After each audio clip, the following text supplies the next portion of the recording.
You got to ask yourself, and now is as good a time as any, am I going to guide my experience by looking at what is, because it's true, and therefore create more of it? Because law of attraction will give me what I give my attention to.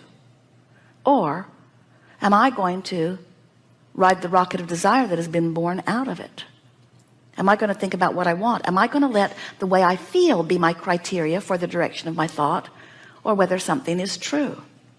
Now, we must put this in because we felt it flare up as we said what we said just now. Every person on the planet could read the pamphlet on global warming and could come to a place of devastated fear.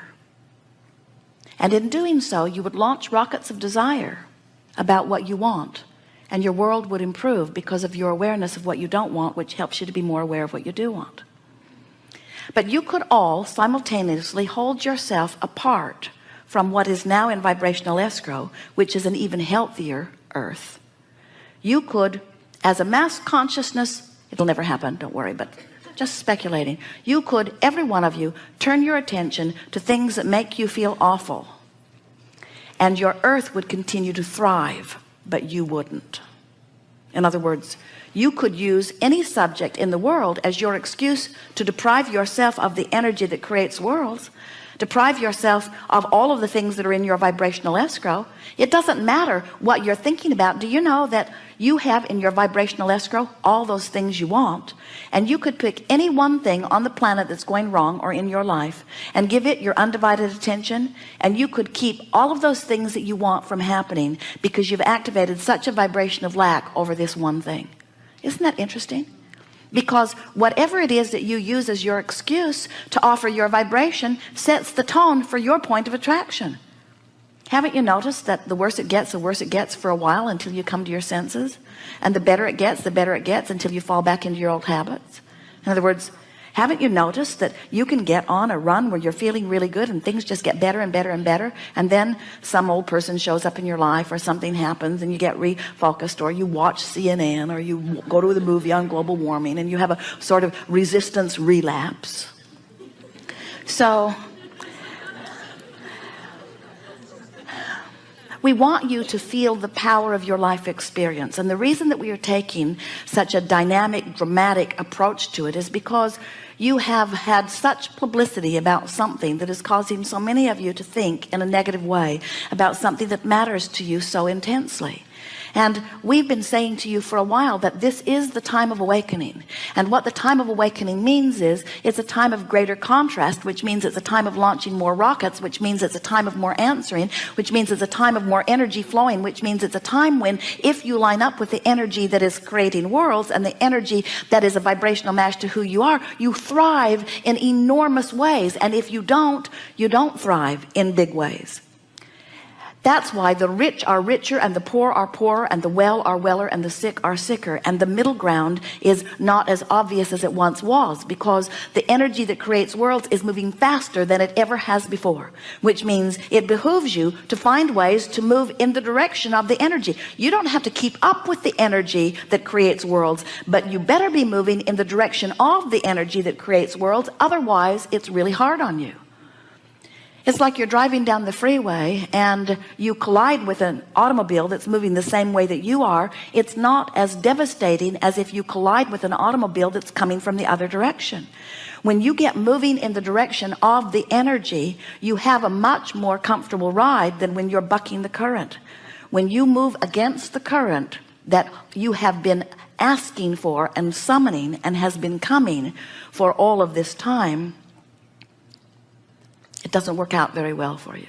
And the first signal that you're doing that is the emotion, the negative emotion that you feel. So the briefest way to explain it is that you are source energy. You come forth into a physical body. Life causes you to ask for more. That asking is then answered by source energy, because source energy gives its undivided attention to what you are asking for. And as law of attraction is responding to this culmination of all that you are, it creates a very powerful calling or source. Do you acknowledge that law of attraction is a factor in your life experience? Have you shown to yourself that when you hold something as your object of attention, sooner or later, and usually sooner, it shows up in your experience?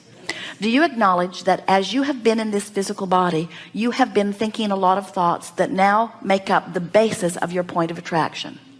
Do you acknowledge that you have thought thoughts before that you're not thinking now, and since you're not thinking them now, it's not part of your basis of attraction? Do you understand that it's only the thought that is actively being thought that is your basis of attraction?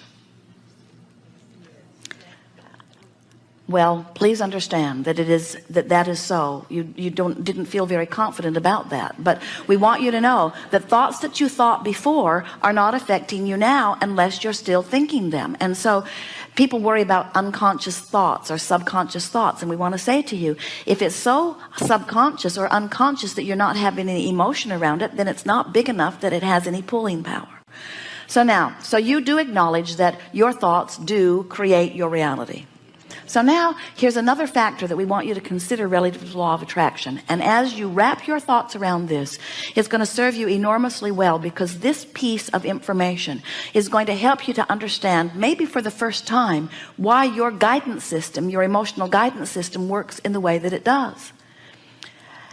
Did you enjoy our analogy of the electricity and the toaster a little bit? And do you acknowledge that you existed as source energy before you came forth into this physical body? And do you accept that that non-physical part of you still remains in non-physical? And would you like to join us in acknowledging that that is an eternal being there? Now, you can call it God, you can call it source energy, you can call it all that is. The name that you give it doesn't matter very much, but it is an eternal consciousness that is expanding and is pure positive energy. So this powerful energy, do you acknowledge that law of attraction responds to that energy in the same way that it responds to what's going on here where you are?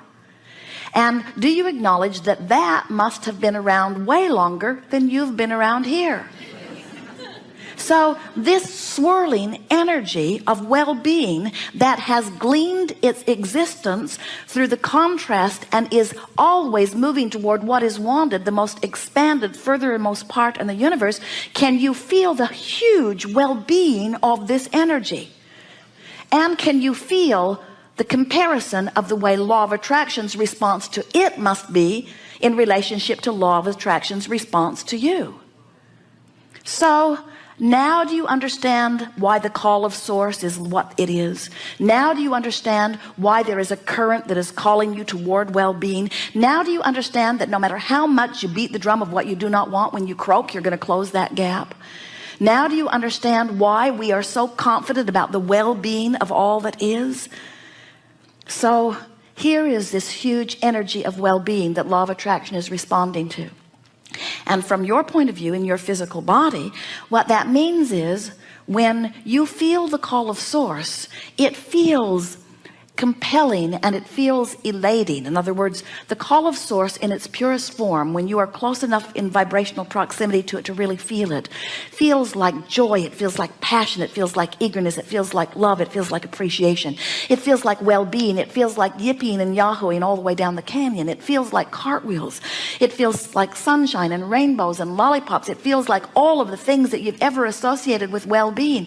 It feels like liquid love, it feels like joy, it is rapturous, it is orgasmic, it ripples through your body, it is ecstasy. That's what source energy is and feels like. Really.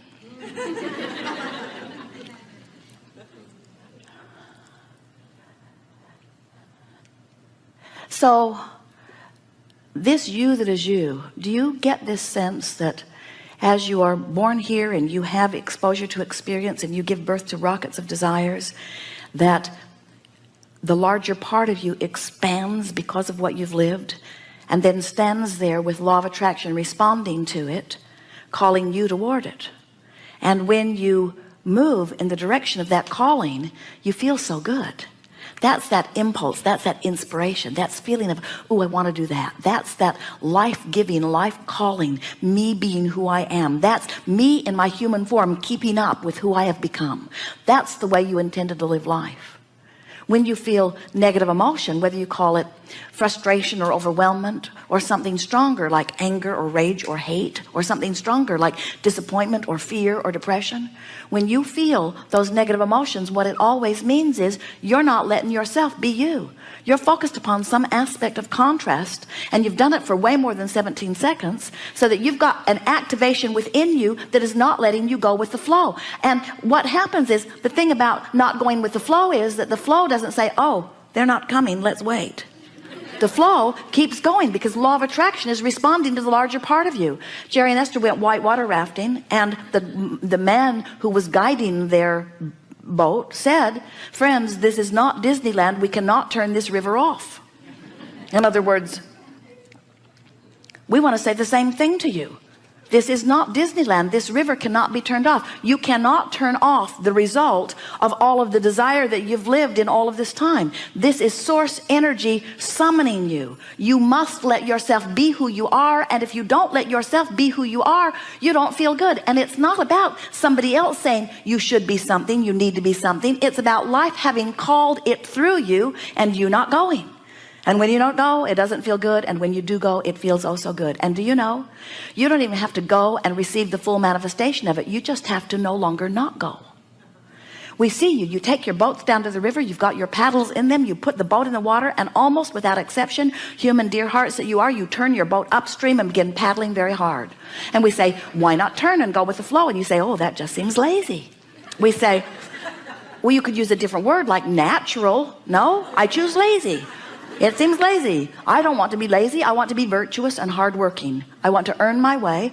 And all the other humans that amount to anything are paddling very hard upstream. We try here. We try hard. We try, we persevere, we are determined. We use our effort and our action to try to compensate for energy. You don't say that, but you try it. You do it. And we say, nothing that you want is upstream. Why are you paddling upstream? Well, I don't know. Others have done it.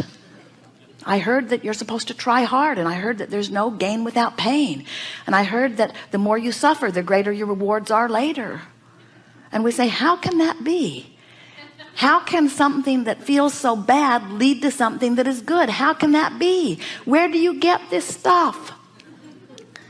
When there is not a shred of evidence to the contrary of law of attraction. There's not a shred of evidence to the contrary of well-being. Have you looked around your planet?